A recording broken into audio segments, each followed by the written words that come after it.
বন্ধু মনে রাখো ভাইয়া, একটা কথা শক্ত কই, রাগ হইও না প্রিয় ছেলে বাপ।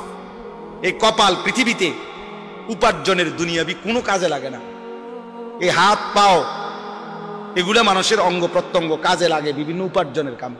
এই কপাল এটা দুনিয়াবি কোনো কামে লাগে না, এটা কোনো কাজের জন্য, ওটা দিয়ে কোনো উপার্জনের কোনো কামে, দুনিয়ার কামাইয়ের কোনো কাজে এই কপালের এটুকু জায়গা ব্যবহার হয় না, এটা লাগে না আর কি। তাই এটা আল্লাহ তাআলা কেন বানাইছেন? খোদার কসম রব্বুল আলামিন এই কপাল শুধুই সেজদার জন্য বানাইছেন,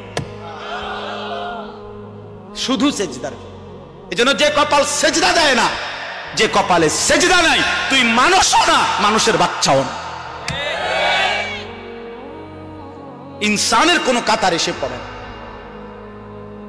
সে কোনো মানুষের কাতারে পড়ে না, ইনসানের কোন কাতারে পড়ে না যার কপালে সেজদা।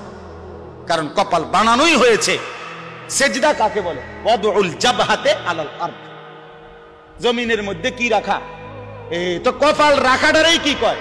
তার মানে সেজদা কপাল, কপাল বানানোই হয়েছে কিসের জন্য? সেজদা।